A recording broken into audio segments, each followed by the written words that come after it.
Hi everyone, एक बहुत बड़ी अपडेट है जेई और नीट एस्पिरेंट्स के लिए और वो ये है कि फाइनली जो इतनी गड़बड़ियां एनटीए में चल रही हैं नीट के पेपर में, आप देख लो हर बच्चा आज परेशान है और इसका इंपैक्ट इतना बड़ा हुआ है इसको हम समझ भी नहीं सकते। हर वो बच्चा जो 2025-26 में एग्जाम देने वाला है उसके मन में एक ट्रस्ट फैक्टर आ गया है कि यार जब पेपर लीक हो रहा है एकदम से इतना ज्यादा रैंक इन्फ्लेशन हो गया है जो सबको साफ साफ दिख रहा है कि हो ही नहीं सकता। जो रैंक पहले 600 पर आ रही थी उसकी 3 गुना रैंक अब आ रही है। एकदम से भारत के बच्चे इतने टैलेंटेड कैसे हो गए हैं? तो अब उनके मन में ऐसा लग रहा है कि कितनी भी मेहनत कर लो अगली बार कोई ना कोई तो पैसे के दम पर या सेटिंग के दम पर चीटिंग कर लेगा, पेपर लीक हो जाएगा और अनडिजर्विंग कैंडिडेट्स जो भारत के सबसे इंपॉर्टेंट एग्जाम्स है जिससे एक्चुअली में मेहनत करने वाले बच्चे किसी भी परिवेश के वो आते हो, अमीर हो, गरीब हो, शहर के हो, गांव के हो, मेहनत के दम पर अपने पूरे परिवार की किस्मत पलट देते हैं। उन जेई नीट एग्जाम में भी धांधली होने लगी है जिससे इतना ट्रस्ट डेफिसिट जिसको बोलते हैं हर चीज शक के दायरे में आ गई है। यूजीसी नेट पेपर लीक हो गया, उसको रद्द कर दिया गया। मतलब पिछले कुछ महीनों में एनटीए ऑलमोस्ट डिसफंक्शनल हो गया है। उसके ऊपर से उनका रवैया, आकर प्रेस कॉन्फ्रेंस कर दी 10 मिनट में, कोई सेटिस्फैक्टरी आंसर नहीं दिए, कोई फर्क नहीं पड़ता। एफएक्यूज निकाल रहे हैं इतने लंबे लंबे पर कुछ एक्शन नहीं लिए जा रहे हैं। मतलब वो दोनों इंडिफरेंट से हो गए हैं, प्रॉपर चेक्स इन प्लेस नहीं है। उसको सुधारने के लिए एक बहुत बड़ा कदम आज लिया गया, ठीक है। और ये सबके लिए इंपॉर्टेंट है, सिर्फ नीट के लिए नहीं है, जेई वाले बच्चों के लिए भी बहुत इंपॉर्टेंट है। इसलिए यार इस पर आज वीडियो बना रहा हूं, बताता हूं क्या किया। तो जो गवर्नमेंट है उन्होंने एक कमिटी सेटअप करी है। कमिटी या आप उसको एक्चुअल कमिटी जो होती है ना, ऐसे फालतू नहीं कि हाँ बस टाइम पास करने के लिए, क्योंकि इसके अंदर जो लोग हैं यार वो एकदम एपिक स्टड लोग हैं। मुझे जो इन्होंने इस बार जो ट्रांसपेरेंसी जो दिखाई है ना, देखो इन्होंने नीट में भी एक कमिटी गठित करी थी ग्रेस मार्क्स के लिए, अपने ही अंदर के लोगों की अपनी ही गलती को छुपाने के लिए, वो होता है नॉन ट्रांसपेरेंट। पर यहां पर इस बार सरकार ने पूरे नाम बता दिए कि उस कमिटी के अंदर कौन कौन होगा, तो ट्रांसपेरेंसी की एटलीस्ट शुरुआत तो ही है। इससे एक उम्मीद ये जागी है कि शायद 25, 26, 27, 28 आने वाली जनरेशंस को वो मार नहीं झेलनी पड़े जो 2024 के बच्चों को जिस टॉर्चर के थ्रू गुजरना पड़ रहा है, खासकर नीट जैसे एग्जाम या यूजीसी नेट के जैसे एग्जाम के लिए, ठीक है। तो क्या बनाया है हायर लेवल कमिटी, एचएलसी उसको मैं अब शॉर्ट में बोलूंगा, वो higher education department, ministry of education सबने मिलकर बनाई है। इसका काम क्या है? इसके 3 मेन काम है। जो कमिटी बैठेगी उसको 2 महीने के अंदर अंदर अपनी रिपोर्ट, अपने सजेशंस, अपने इंप्रूवमेंट के सजेशंस देने हैं सरकार को। 3 लेवल पर देने हैं। कौन कौन सी 3 चीजें हैं वो?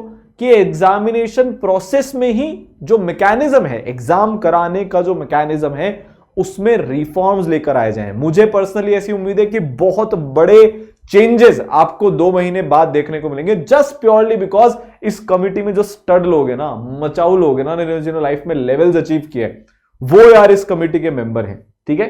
तो पहला, एग्जामिनेशन प्रोसेस के मैकेनिज्म में रिफॉर्म्स लाना, चेंजेस लाना, क्योंकि कुछ तो गड़बड़ हो रही है तब जाकर इतनी प्रॉब्लम हो रही है। बिहार में पेपर लीक हो गए, उसके लिंक अब झारखंड से जुड़ गए हैं, गुजरात में इतनी प्रॉब्लम हो रही है। मतलब कहीं ना कहीं पर कोई ना कोई तो एजेंसी लिंक्ड है जो ये सब करवा रही है, ठीक है।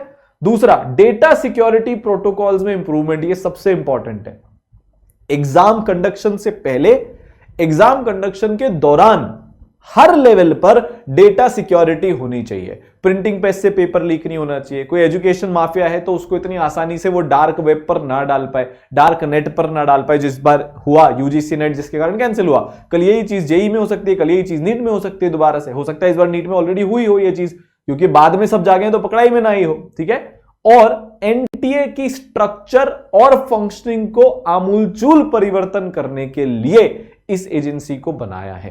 मेन बात क्या है यार, इसके जो मेंबर्स हैं, आपको भी ये जानकर बड़ी खुशी होगी, जो चेयरमैन है इसके वो हैं डॉक्टर के राधाकृष्णन। आपने इनको देखा होगा, आप इनको जानते होंगे, क्योंकि ये हमारे फॉर्मर चेयरमैन हैं इसरो के और चेयरमैन रह चुके हैं बीओजी आईआईटी कानपुर के।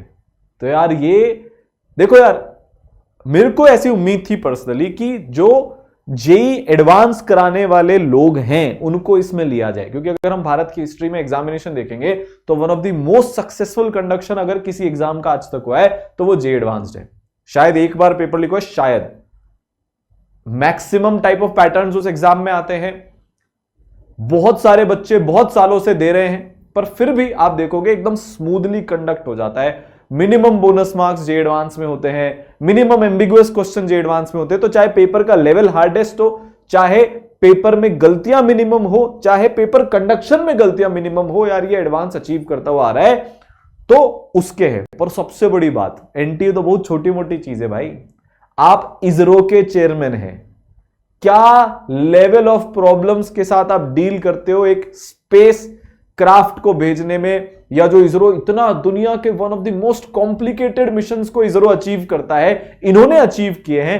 तो यार पेपर कंडक्शन जैसी चीज, भाई ऐसा लग रहा है ना हम सबको कि एनटीए में जो लोग बैठे हैं वो उतने काबिल ही नहीं है, उनका उतना लेवल ही नहीं है। पर यार ये हाईएस्ट पॉसिबल लेवल है कॉम्प्लिकेसीज को, जो है कॉम्प्लिकेसीज के ऊपर जीत कर कुछ अच्छा करने का। वो इस कमेटी के चेयरमैन है यार। मतलब सच में बहुत उम्मीद है इस कमेटी से कि ये करेगी। ना तो ये एनटीए की है ना ये सरकार की है, एक्चुअल लोगों ने जिन्होंने मचाया है उनकी है ये। मतलब ये कुछ करने ही वाले हैं, कुछ करना चाहते हैं। दूसरे जो इसमें है doctor Randeep Guleria, farmer director AIIMS Delhi. देखो आप फिर से एम्स दिल्ली के डायरेक्टर, यार उससे बेटर मेडिकल कॉलेज भारत में नहीं है, उससे बेटर हॉस्पिटल नहीं है, उसके भी डायरेक्टर। तो हर तरफ से रिप्रेजेंटेशन मिला है, आईआईटीज के लोग, एम्स के लोग। आप ये देखो जब एम्स अपना खुद का पेपर कंडक्ट कराता था इतने हजारों लाखों बच्चों के लिए, तब भी बहुत कम गड़बड़ियां होती थी। तो इनको पता है कि अपनी फील्ड में एक्सेल कैसे किया जाता है, इनको पता है कि हर काम को बेस्ट तरीके से कैसे किया जा सकता है, क्योंकि इनके पास टेक्निकल नॉलेज है। अब कहीं हाथ बंधे हुए नहीं है, कोई ऐसा सरकारी अफसर आकर नहीं बोलेगा यार मेरे को तो टेक्नोलॉजी नहीं पता, ऐसा कुछ नहीं होने वाला है। ये डेप्थ में जाएंगे, एक एक चीज को जीरो से, फर्स्ट प्रिंसिपल से सॉल्व करने की कोशिश करेंगे। ठीक है। Professor B J Rao, vice chancellor central university of Hyderabad, ये भी बहुत वेल नोन है। फिर professor Ramamurthy K, professor emeritus department of civil engineering IIT Madras. IIT Madras तो वैसे भी पिछले कुछ सालों से गजब गजब की चीजें कर रहा है। जैसे अगर आपने अभी अग्निकुल का नाम सुना हो, first 3D printed missile to go in space या first 3D printed spacecraft to go in space, उस लेवल के अचीवमेंट्स हैं इन लोगों के। अब ये एनटीए की अगर मैं शॉर्ट में बोलूं, बैंड बजाने वाले, रिफॉर्म्स करने वाले हैं। उसके अंदर एक एक चीज को चेक किया जाएगा। तो जो लोग मिले हुए होंगे, भ्रष्टाचारी होंगे, उनसे बचने के लिए जो प्रोटोकॉल्स बनाए जाएंगे वो एटलीस्ट अभी से तो काफी बेटर होने की उम्मीद है। ठीक है। फिर Shri Pankaj Bansal, co founder PeopleStrong and board member Karmayogi Bharat. ठीक है। फिर professor Aditya Mittal, dean students affairs IIT Delhi. तो आईआईटी दिल्ली का रिप्रेजेंटेशन हो गया, आईआईटी मद्रास का हो गया, आईआईटी कानपुर का हो गया। ठीक है। फिर Shri Govind Jaiswal, joint secretary ministry of education. ये सब लोग अपनी मेरिट पर बने हुए लोग हैं। तो यार काफी उम्मीद है कि कुछ होगा। ठीक है। दूसरी चीज, ये क्या क्या करेंगे, कमिटी क्या क्या करेगी वो देखते हैं। तो रिफॉर्म्स इन द मैकेनिज्म और एग्जामिनेशन प्रोसेस का क्या मतलब है, उसको डिटेल में बताया गया है। सब चीज ट्रांसपेरेंट करी है इन्होंने, एटलीस्ट इसमें तो। नीट में एकदम एंटी ट्रांसपेरेंट है, ओपेक है, कुछ नहीं बोल रहे हैं, सांप सूंघ है, पर यहां पर एटलीस्ट कुछ करने की कोशिश करिए। End to end examination process को एनालाइज करेंगे, मेजर सजेस्ट करेंगे, एफिशिएंसी ऑफ सिस्टम बढ़े, और अगर कोई भी पॉसिबल ब्रीच हो तो उसको पहले से ही फोरकास्ट किया जा सके कि हाँ यार यहां से ब्रीच होने की चांसेस है, इस चीज को ऐसे सुधारो, इस चीज को ऐसे सुधारो। ब्रीच मतलब पेपर लीक, आउट होना, डार्क नेट पर जाना, कोई भी तरीके से पेपर में गड़बड़ी होना, पेपर लेट बटना, जल्दी बटना, फलाना डिमाका, सब। ऑनलाइन वाले एग्जाम्स भी जैसे जेईई मेंस जे एडवांस होते हैं, ऑफलाइन वाले एग्जाम्स भी जैसे यूजीसी नेट और नीट हमारा इस बार हुआ। ठीक है। फिर थरो रिव्यू, जो भी अभी इनके एसओपीज हैं, जो रिटर्न में होता है कि यार आपको ऐसे ऐसे करना है, पेपर पहले बैंक्स में जाएगा, फिर वहां से ये टाइप के अधिकारी कलेक्ट करके लाएंगे। ऑफलाइन पेपर की मैं बात कर रहा हूं, वो ऐसे सील्ड होंगे, फिर ऐसे सील तोड़ी जाएगी। मतलब पेपर को लीक होने से बचाने के लिए बहुत लंबे चौड़े प्रोसीजर्स होते हैं, ऑनलाइन के अलग, ऑफलाइन के अलग। उनको भी रिव्यू किया जाएगा, उनको और इंप्रूव किया जाएगा। ठीक है।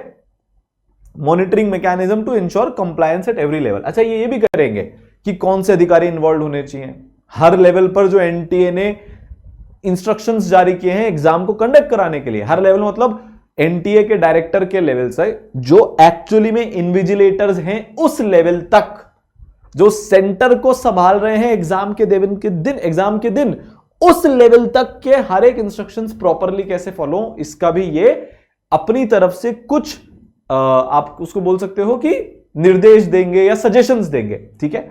Improvement in data security protocols, जो भी एग्जिस्टिंग डेटा सिक्योरिटी प्रोसेसेस हैं उनको इंप्रूव करना, एनटीए के प्रोटोकॉल्स को इंप्रूव करना और रिकमेंड करना कि कैसे और इंप्रूवमेंट किया जा सकता है, ठीक है। ये वही है।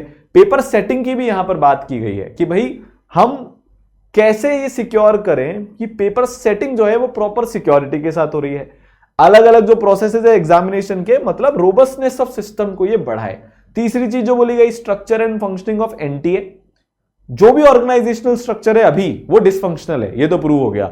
एक साल में इतने सारे एग्जाम लीक होना, कैंसिल होना, डिले होना, मतलब आपकी बॉडी काम कर ही नहीं रही है, मतलब वो पूरा ओवरऑल मांगती है, वो पूरा चेंज मांगती है। तो उस चेंज को ये सजेस्ट करेंगे। और इंप्लीमेंटेशन कैसे कराना है नए ऑर्गेनाइजेशनल स्ट्रक्चर का, फंक्शनिंग का, वो भी सजेस्ट करेंगे, ठीक है। और दूसरी चीज जो एनटीए का ग्रीवियंस रिड्रेसल मैकेनिज्म है, जिसकी सबसे बड़ी कमी है अभी, एनटीए का ग्रीवियंस रिड्रेसल मैकेनिज्म क्या है? आप कोई भी कंप्लेंट उनके पास डालो, वो एक कमिटी बना देंगे, सालों लगते रहेंगे, भाड़ में जाए सब। कोई ट्रांसपेरेंसी नहीं है, कोई जवाब नहीं आता है सही तरीके से। जिस कुछ चीजें जो उनके फेवर में होती है उसका जवाब दे देते हैं, बाकी का नहीं देते, ठीक है। तो कमेटी को 2 महीने के अंदर अंदर मिनिस्ट्री में यह रिपोर्ट जमा करवानी है, ये बात बोली गई है, ठीक है भाई। समझ गए आप? बात समझ में आ गई, ठीक है। तो यार ये कमेटी का टोटल रहेगा जो वो करने वाले हैं, ठीक है। तो यार एक पॉजिटिव स्टेप है, ताकि एटलीस्ट 25-26 के बच्चों की जिंदगी में तो प्रॉब्लम ना आए। ऐसे जो बच्चों की लाइफ में बहुत सारी प्रॉब्लम्स चल रही हैं, एक सबसे बड़ी प्रॉब्लम जिसके कारण बच्चे का जेईई और नीट का एग्जाम बिगड़ता है, जिसके कारण मेहनत करने वाले बच्चे भी बहुत बार जेईई या नीट जैसे एग्जाम्स को क्रैक करने से चूक जाते हैं, उसका सोल्यूशन आज लेकर आ रहे हैं 8:30 बजे रात को, ठीक है। लाइव मिलते हैं इसी चैनल पर, बहुत सारी चीजें उसमें आपकी सॉल्व हो जाएगी, ये पक्का है, ठीक है। All the best.